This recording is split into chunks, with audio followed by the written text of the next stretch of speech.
इरशान त्रिवेदी जी, आम आदमी पार्टी तो बहुत दमखम के साथ गुजरात चुनाव में उतर रही है, अब इसका तोड़ क्या लाइएगा आप गुजरात में? तो बड़ा दांव बीजेपी ने खेल दिया है और ये भी कह रही है कि देखिए हमें तो समर्थन नहीं मिलता किसी का, क्योंकि सब तुष्टीकरण की राजनीति करते हैं।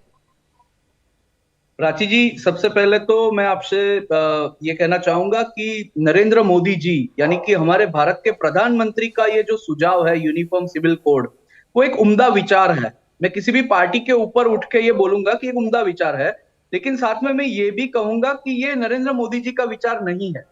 ये सबसे पहले जवाहरलाल नेहरू जी ने और उसके द्वारा बाबा साहब आम्बेडकर ने सबसे पहले वो लॉ में पेश किया था, लेकिन अनफॉर्चुनेटली वो यूसीसी वो पारित नहीं हो पाया उस वक्त। सिमिलरली भारतीय जनता पार्टी ने भी 3 बार 2020 में 2021 में 2 बार कोशिश की, लेकिन उन्हीं के और आरएसएस के बीच के मतभेदों के कारण शायद ये पारित नहीं हो पाया। अब ये जो गुजरात के चुनाव के वक्त कर रहे हैं, चलिए अच्छी बात है, कुछ सोच रहे हैं देश के बारे में। मैं तो बोलूंगा कि देश में समान एक कायदा लागू होना चाहिए, लेकिन जिस तरीके से राशिद अल्वी जी ने कहा, मैं उसके ऊपर थोड़ा सा कुछ ऐड करूंगा कि भारत एक सेक्युलर कंट्री है। सेक्युलर माने कि स्टेट की मैटर से वो रिलीजन मैटर से डिफरेंट होनी चाहिए। उसका एक सिंपल उसका बेसिक डेफिनेशन ये हुआ। तो मुझे ये लग रहा है कि ये शायद कोई भी एंटी मुस्लिम या एंटी हिंदू बन जाएगा रादर देन कोई भी एक स्टेट की बात करते हुए। क्या हम लोग ऐसा चाहेंगे कि गुजरात में जो गाय माता के नाम से जानी जाती है वो शायद कोई और स्टेट में जाके उनका कोई कट जाए या उनका मीट बाजार में बिके? क्या हम ये चाहेंगे कि कोई लड़का, कोई एक धर्म का लड़का एक दूसरे धर्म की लड़की को भगा के ले जाएगा, जो कि एक राज्य में वो यूनिफॉर्म सिविल कोड के तहत ऐसा आता है कि वो कायदे से विरुद्ध है, तो जो दूसरे जाके राज्य में चला जाएगा तो क्या उसको थोड़ा सा सपोर्ट मिल जाएगा? वो वहां पे फेवरिस्ट हो जाएगा? तो किसी भी गुजरात के लिए ठीक है या नहीं है इरशान त्रिवेदी जी? आप जो ये बात कह रहे हैं कि बाकी स्टेट्स में अलग हो जाता है, ये गुजरात के लिए ठीक है या नहीं? मैं सब में बोल रहा हूं, ऐसा नहीं है कि गुजरात में। अगर आप ये सवाल पूछ रहे हैं क्योंकि गुजरात में अभी इलेक्शन है, तो उसका तो मतलब यही होगा कि ये सिर्फ बीजेपी का चुनावी दांव है, रादर कुछ नहीं है। ये कमेटी बनी, ऐसी तो कई कमेटियां बनी है और अब तक उसका कोई सोल्यूशन आया नहीं है। तो गुजरात में भी शायद ये लोगों का वोट अपनी तरफ खींचने के लिए एक कमेटी बनाई है, लेकिन मैं तो ये कहूंगा कि ये तो आम आदमी पार्टी भी तो कुछ ऐसा ही कर रही है ना इरशान त्रिवेदी जी। हिंदू देवी देवताओं की फोटो लगा दीजिए आप नोट पर, ये राजनीति फिर कैसी राजनीति है? इससे तो बीजेपी को नुकसान हो जाएगा ना, ये तो इनकी हिंदू बन जाएगा। क्योंकि ऐसा बोला जाता है कि हिंदू महिला है मुस्लिम महिलाओं से थोड़ा सा ज्यादा फॉरवर्ड है, ऐसा कहा जाता है। अब मान लीजिए यूनिफॉर्म सिविल कोड बनेगा तो हिंदू महिलाओं। सुधांशु त्रिवेदी जी हमारे साथ जुड़ गए हैं, राशिद अल्वी जी और इरशान जी, आपने भी कई सवाल खड़े किए। सुधांशु त्रिवेदी जी, ये जो आपने प्रस्ताव लाया और जो ये बड़ा फैसला भारतीय जनता पार्टी की सरकार ने गुजरात में लिया है, राशिद अल्वी जी ये कह रहे हैं कि आप पूरे देश में क्यों नहीं करते हैं? हर अलग अलग स्टेट में एक अलग अलग यूनिफॉर्म सिविल कोड होगा, इसका क्या मतलब है? ये तो सियासी दांव लग रहा है सीधे सीधे तौर पर। देखिए, बहुत सिंपल सी बात है, अनेक राज्यों में अलग अलग क्रिमिनल कोड भी होते हैं, मगर ये तो सच है ना कि कोई ऐसा क्राइम नहीं होता जिसकी एक देश में एक हिस्से में सजा हो और दूसरे में ना हो। परंतु यहां पर ऐसी स्थिति है कि अगर मुस्लिम महिला डाइवोर्स लेगी तो उसे मुआवजा नहीं मिलेगा। और डाइवोर्स तो छोड़िए, मैं पूछना चाहता हूं, क्या मुस्लिम महिला को तलाक लेने का हक है? तलाक बिद्दत सिर्फ पुरुष के लिए।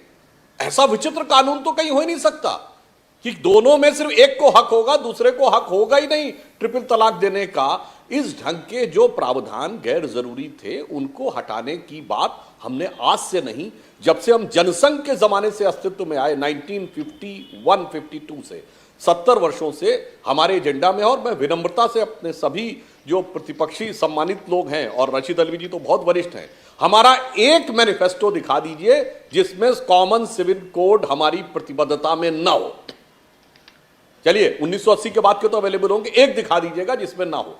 तो ये हमारी प्रतिबद्धता है। और ईमानदारी क्या है, देखिए, हमने कैबिनेट से प्रस्ताव पारित किया और नाटक क्या होता है कि आम आदमी पार्टी कुछ और कहती थी पहले, अब अचानक कुछ और कहने लगी कि साहब इसी गुजरात में उनका प्रदेश अध्यक्ष कहता मंदिर शोषण के केंद्र हैं, कथावाचकों के पास मत जाओ, देवी देवताओं पे चढ़ावा मत चढ़ाओ। और वो कहते हैं फोटो चाहिए, चलिए मान लिया। तो केजरीवाल जी ने पर्सनल कैपेसिटी में क्यों लेटर लिखा प्रधानमंत्री जी को? कैबिनेट से प्रस्ताव पारित करके लिखते कि एक सुझाव है, जबकि वह मामला आरबीआई के अधिकार में है। उसमें भारत सरकार भी सिर्फ सुझाव दे सकती है, टेक्निकली आरबीआई का बोर्ड पारित करेगा। यानी एक टेक्निकल कॉन्स्टिट्यूशनल मैटर पे पर्सनल लेटर लिखना, यह होती है सियासत। और वो भी जो आपके पिछले स्टैंड से 180 डिग्री अलग हो। हमारी तरफ से जो है वो हमारा 71 साल का यथावत स्टैंड, और उसके बारे में भी हमने प्रस्ताव पारित किया और सिर्फ कमेटी बनाने की बात सुधांशु जी की। यहाँ हाँ, टाइमिंग ये को मैं लेकर जरूर सवाल कहना खड़े कर चाहता रहे हूं। हैं कि आपको चुनाव से पहले क्यों याद आता है? आपने उत्तराखंड में भी ऐसा ही किया, चुनाव से ठीक पहले आप ये प्रस्ताव लिया है, कैबिनेट से आपने पास करवा दिया, उत्तराखंड आप जीत गए, यही आप गुजरात में भी कर रहे हैं। प्राची जी, मैं यही कहना चाहता हूं, मैंने टाइमिंग तो याद दिलाई, 71 साल की टाइमिंग है। क्या हमने 2019 के लोकसभा में नहीं लिखा है ये प्रस्ताव में? बताइए। अब मतलब अगर हमने कोई कमिटमेंट किया है और वो अंतिम चरण में भी, इनका पूछिए कहीं लिखा था ये? यही अंतर है। ये विषय राजनीति का नहीं है, राजनीति में विश्वसनीयता के संकट का है, क्राइसिस ऑफ क्रेडिबिलिटी का है।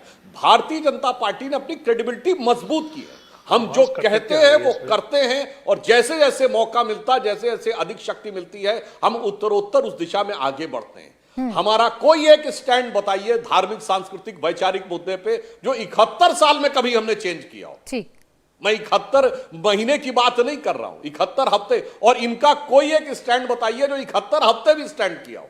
इसलिए इन्हीं कारणों से आज जनता की नजर में पॉलिटिशियंस के बारे में एक क्राइसिस ऑफ क्रेडिबिलिटी, नेताओं के बारे में विश्वसनीयता का संकट है।